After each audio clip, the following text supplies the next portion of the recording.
শহীদ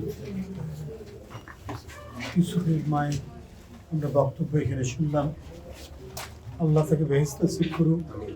কিন্তু আমাদের দুর্ভাগ্য এটাই যে 5ই আগস্ট একটি গণ অভ্যুত্থান, একটি বিপ্লব, এই বিপ্লবের পরে যাদের আত্মহুতি এবং জীবনের বিনিময়ে আমরা গণতন্ত্রের দিকে এগিয়ে যাচ্ছি, সেই সমস্ত বিপ্লবী প্রাণ তাদের সঠিক তালিকাটা, তাদের সঠিক সংখ্যাটা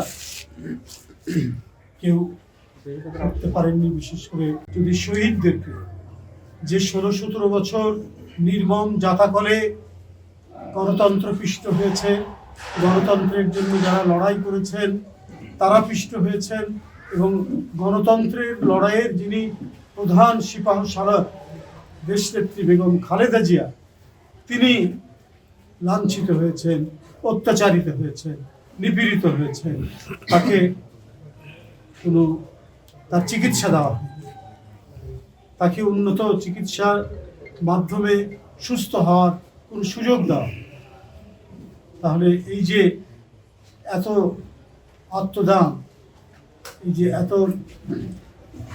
ত্যাগ, এগুলো তো সবই বৃথা হয়ে যাবে আজকে যদি শহীদের মা সে যদি চিকিৎসা না পায়, তার যদি থাকার জায়গা না থাকে, সে যদি অনাহারে অর্থাহারে দিন কাটায়, রমজান মাসেও খাবারের জন্য অপেক্ষা করতে হয় অন্য সন্তান।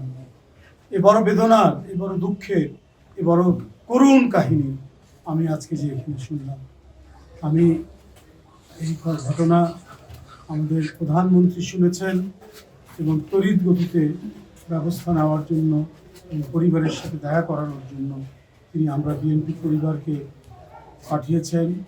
নতুন আমাদের সবাইকে খবর দিয়েছে, আমরা এখানে এসে উপস্থিত হয়েছি। ইনশাল্লাহ আমরা এই পরিবার যাতে সামগ্রিকভাবে পুনর্বাসন যাতে হতে পারে, কিছুতে সামগ্রিকভাবে যাতে আমরা তাকে, তার পরিবারকে পুনর্বাসন করতে পারি, সেই প্রচেষ্টা আমাদের থাকবে এবং অক্ষরে অক্ষরে আমরা সেটি পালন করব। আমি নিজেও অসুস্থ, এই জন্য বেশি কথা বলতে পারছি না। আমি আপনাদের যারা উপস্থিত হয়েছেন, বিশেষ করে গণমাধ্যমের সাংবাদিক ভাইরা এবং আমাদের পরিবার, এবং বিশেষ করে শহীদ ইউসুফের মা এবং তার পরিবারের লোকেরা, তাদের সবাইকে আমি তাদের পাশে থাকার, তাদের কাছাকাছি থাকার, তাদের সাথে থাকার অঙ্গীকার করে আমি আমার বক্তব্য শেষ করছি। ধন্যবাদ।